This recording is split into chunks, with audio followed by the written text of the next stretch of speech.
You're listening to the Money Mike Syndicated Radio Podcast. How we doing? How we doing? Folks, let me tell you something right now. Temperatures rising up in the Indiana fever. They took down the Dallas Wings today in a battle of shooters, a 12-round boxing match, 100-93. The Indiana Fever took it down. It was different than any other game I've seen this year out of the Indiana Fever because they took punch after punch after punch. They refused to quit. It was something that was just dramatic all the way from the beginning till the end. But the Indiana Fever, they have no quit in them. They're a team that refuses to lose. They're willing to battle it out.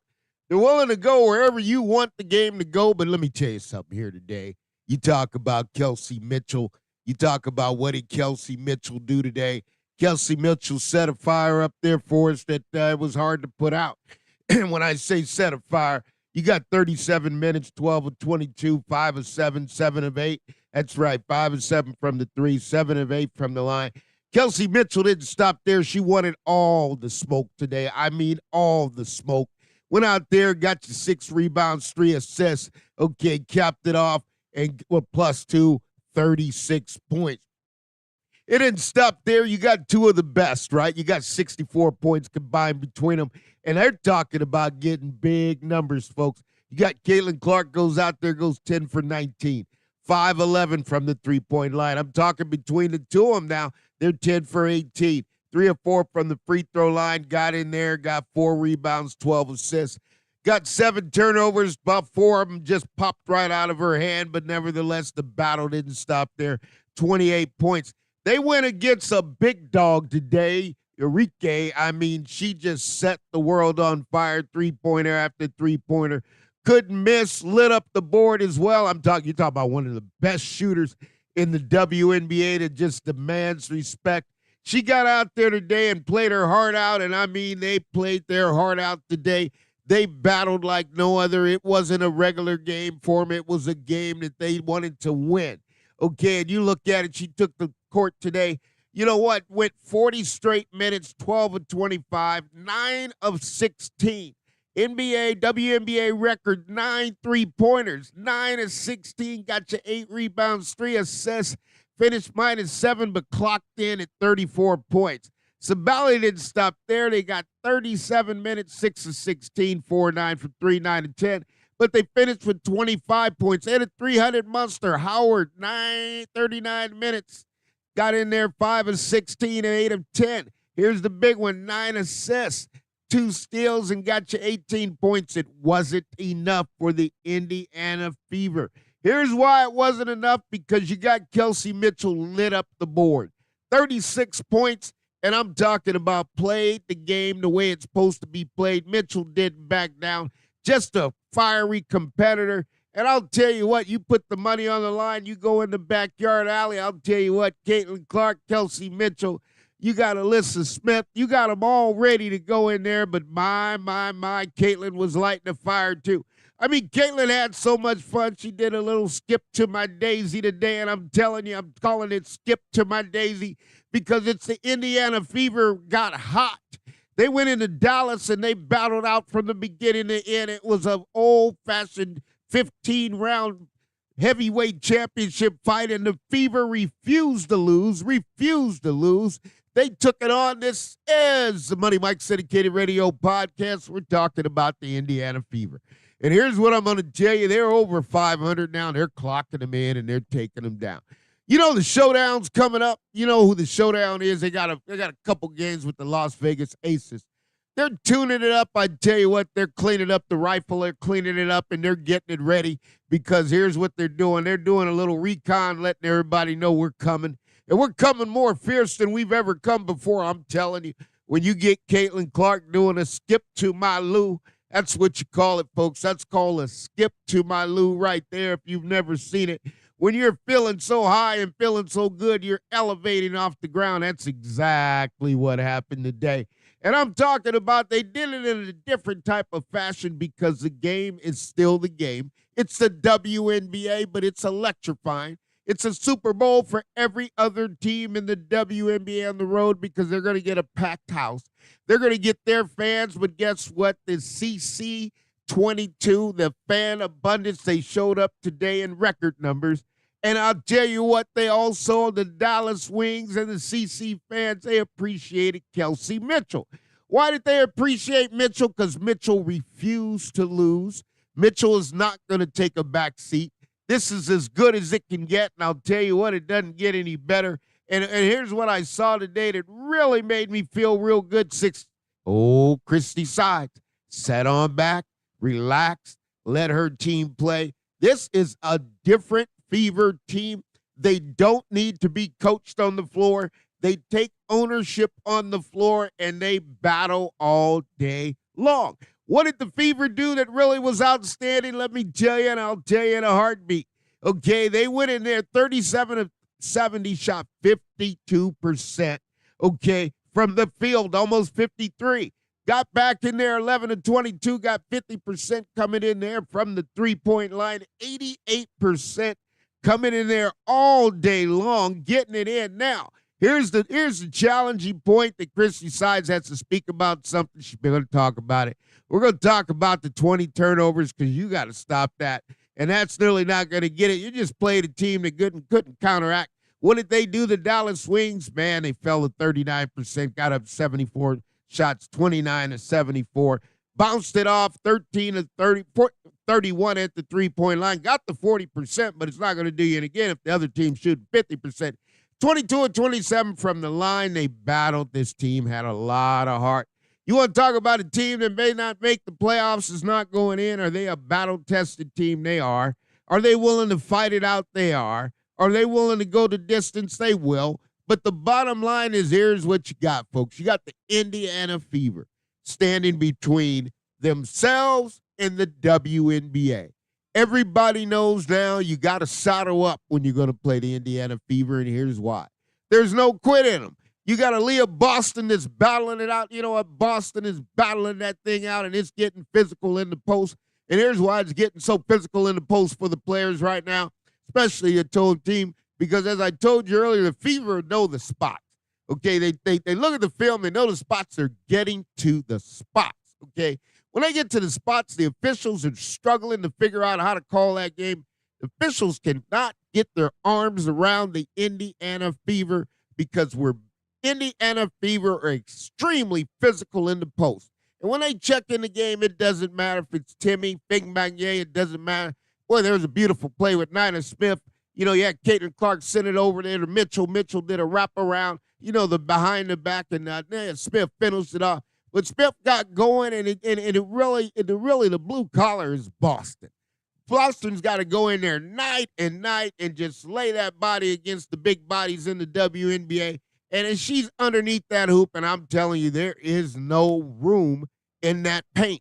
They're shortening up that paint. They're battling in there. The officials are trying to figure out, how do we call this for the Indiana Fever, because the defense is so good, they're not used to seeing it. Now, you're not going to teach teams do, okay, what you saw today, okay, with the Wings. The Wings in the first half just started making shots that they didn't even know they could make. It got a little bit trippy in there and chippy and everything, but the bottom line is they kept it clean enough that you could tell who's going to win the game. It was battle-tested. Dallas ran out in the first. There's no doubt about it. What did they do? 23-19. Fever bounced back, and they said, wait a minute, we got to play you, so let's go ahead and play this thing out. And they bounced back 26-23. So you got a good game. 46-45 is going to cast you right in at half. In the third, Dallas still refused to surrender. They just continued to battle out each and every time, minute for minute, bucket for bucket. In the third, it was just let the players play. And that's what I like about the Fever. You don't have to coach them up. They know what their duties are, and they go do them. They bounced back, getting it in there, and they got it in there where Dallas punched them again, 28-25. Fever got to the fourth, and that's where you win ball games in the fourth quarter. They punched them all the way back 30-19. What the Fever did, back-to-back 100 games. So the word on the block is you can't score 100, you can't beat the Indiana Fever. I repeat, if you can't score 100, you can't beat the Indiana Fever. Now let's talk about caitlinclark. Let's talk about the specialty, because I'm telling you, talking Skip to my Lou elevated out there. And you know what? Caitlin's special. you know what? And Caitlin sometimes have the mental freezes and just decide, you know what? I'm going to make a move that I know I'm making in my brain. Just my legs aren't going with me. I repeat that every once in a while. There's a mental freeze in Caitlin's game. You got to get used to it. Hopefully, you got to know when it comes. She's making a move with the basketball, and it's into mental capacity of her mind. She's doing it. The only challenge is her legs aren't going with her, and so the ball just pops out and goes right into the defender's hand. Those are mental freezes. She had 7 of them today. If she didn't have the mental freezes today, you know what? Guess what? 12 assists. You can't get any better than that. And it's not only that, it's the way they're getting set up and the way she's passing the ball. Now, Timmy's got to join us. Timmy struggled a little bit. We didn't get the normal play that we normally get out of Timmy. And that's just bouncing around. I mean, they're kind of bouncing around off of each other, okay, when you look at it. Look at Smith and Timmy. One night, one plays, the other one doesn't. Okay, Timmy got 9 minutes. Just couldn't get a rhythm out of the game tonight. We need her to shoot the ball. She's not looking to it, but now it's getting to the point where we're going to have you. We're going to have to work with you and get you shooting some shots. Katie Lou wanted to get back in there, got a little spat for 8 minutes and didn't go long. Dantas did what Dantas had to do. 17 minutes, 2 for 5, 1 for 2. Got a cagey veteran here. It's got enough experience, know what it does to get to win games. Is used to winning games. 4 rebounds, got you 3 steals, 1 block, plus 11. That's big-time stuff right there. And you look at the plus-minus for the Fever. Smith still, we got her going in the right direction, and she played basketball. Everything doesn't show up in the box score, but I'm telling you, when she gets cooking on the points, the rest of her game heats up like a boiling crock pot. And I'm going to tell you here, Nias got on there, got 3 blocks. Boston got 3 blocks. Lexi Hull is the, you know what? Here's the deal with Lexi Hull, and I'll call it right on out. Lexi Hull has put so much pressure, okay, on Kelsey Mitchell and Caitlinclark. That's what Lexi Hull does. Because now, when Lexi Hull got inserted into the starting lineup, that made the 3, 4, 5 the toughest defenders on the team. It also called out Kelsey Mitchell and Caitlinclark, because them two got to decide who's going to be the weakest link on defense. And neither one of them wants to be the weakest link on defense. So they're having to really pick up their pace and get it going on defense. Now, Erica Wheeler, Katie Lou, you've been gone, but you guys have got to enter the game at the game pace, and the pace is picked up. Wheeler, you got to pick up the pace. There's no doubt Wheeler can give us more. Wheeler, it's been tough. There's no doubt. I'm not going to transition and tell you anything else. But Wheeler, we got to have you pick up the pace, okay? And here's what Wheeler did. Got 6 minutes. Plus 5, didn't really get going. You're just not moving as fast as the team is moving. The tempo's got away from them, but that's okay because that's going to happen. And Fever, man, oh man, they're striking it. They're getting good at it, and they're getting really good at it.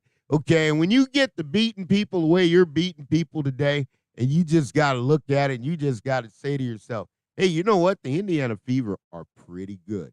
The Indiana Fever are lighting up the court on fire. Indiana Fever are heading into the playoffs, and I'll tell you this, when you get Caitlinclark just shooting that ball real good, when you get Kelsey Mitchell coming in, shooting it even better, going over the top, fearless, ready to go, doesn't matter what the situation is, you get Lexi Hull blocking shots and locking up. You know what? Like I told you got Caitlinclark, and you also got Kelsey Mitchell. They're all trying to figure out who's going to be the weakest defender, because you know what? It cannot and will not be one of the two. So they're both working hard on the defensive end, harder than I've ever seen them work. That's for doggone sure. But that's basketball, and that's why the WNBA is fantastic. This is the Money Mike Syndicated Radio Podcast. We're powered up by Fanatics. We bring it to you the way we want to do it, but sometimes we may get it wrong, but it has been a while. I'll tell you this, the Indiana Fever, Caitlinclark's the MVP. Kelsey Mitchell might as well be MVP as well, because she's lighting it up. I mean, Kelsey Mitchell's getting ready for the 40 burger. And you got between them, you know what? You're getting 65 points between them. That's a lot of points, folks. That's a lot of points. Okay, you know what? And it's hard to stop. I mean, if you're getting 60 to 70 points between two players, that means you got to pick your poison. Okay, and then you get the post going in there in Boston, man, and Boston just relaxes and shoot that 15-footer. It's wide open. Fever, back-to-back 100 games. The water's getting hot. The matchup's getting closer. There's one team that really we got to look at, and we got to look at it from a difference, and I'll tell you how you beat them because you're going to beat them, okay? That's going to be the Las Vegas Aces. And I'll tell you this, I'll give you the sneaker, I'll tell you the secret to the cookie jar with A'ja Wilson. A'ja Wilson is used to beating everybody off the dribble and shoots when nobody's on her. And everybody likes to crowd A'ja Wilson, thinks that's going to affect their game. We got 2 good games coming up against the Aces, and I advise this to the Indiana Fever, all the close players. Give her a little space, and let's make her shoot over the top of you. Give her a little space, a little like light hand check, and let's see if A'ja can shoot over the top of somebody. And we got, 3 or 4 posts we'll run at you. But that game's coming. That game's looming. Becky, okay, and Christy Sides. Christy Sides has got to, woman up. That's what you got to do. And don't okay, think it. Kelsey Mitchell's going to be Kelsey Mitchell. And then, Christy Sides, you know what? You're not the kid on the block anymore. You're the one that's got to be able to take it down and bring it home. And now you can't give them the respect. Yeah, I know they're back-to-back, but guess what? They're coming to your house, and you got to protect your house, Christy Sides. So if there happens to get a few technicals you get, so be it. They're going to ride with you because that's what the Indiana Fever team do. They just ride together, and they're riding high, and they're taking them down one by one. We got 1 left. There's only 1 left. We've kind of went through the whole division, as they say in boxing in the welterweight division, like Floyd Money Mayweather or Canelo Alvarez. We cleaned out the division. There's only 1 left. That's the Las Vegas Aces. Okay, it's like, put it on. Or it's like, what are you going to do? You going to bet on red? Or you going to bet on black? Okay, are you going to bet on red? You know the Reds, the Indiana Fever. Okay, are you going to go bet on black? That's the Las Vegas Aces. Okay, it's going to be a dogfight. The showdown's coming. It can't be avoided, and it cannot be dealt with but one way. And when you got to deal with a bully, you got to go in there and you got to punch the bully in the mouth. The bully is the Las Vegas Aces, and guess what? You got the huge underdog is the Indiana Fever. But guess what?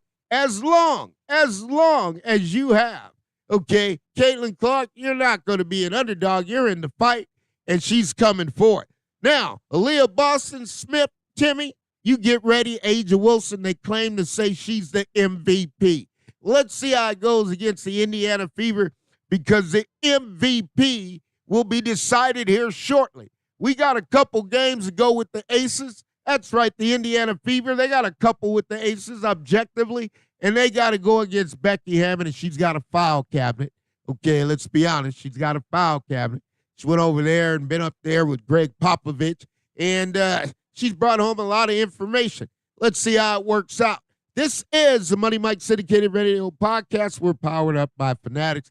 Indiana Fever lit up the board. Arike, congratulations. Played your heart out. Dallas Wings, congratulations to you as well. You played your heart out. But the Indiana Fever back-to-back 100 games, they can get that in their sleep. Now let's see what they do going forward. The road may get a little higher. The mountain's going to grow a little bit, and the goalpost is going to be moved. But it doesn't matter where you move it or where you place it. The Indiana Fever are here to stay, okay? They have been resurrected, restored, and they are manifesting right in front of your eyes. And the game is not going to get any better than that. I'll tell you this time and time again, the WNBA is fantastic, and all things are possible to those who believe. This is the Money Mike Syndicated Radio Podcast. We're powered up by Fanatics. We always tell you we're going to get better and better so you can go higher and higher. We'll see you soon.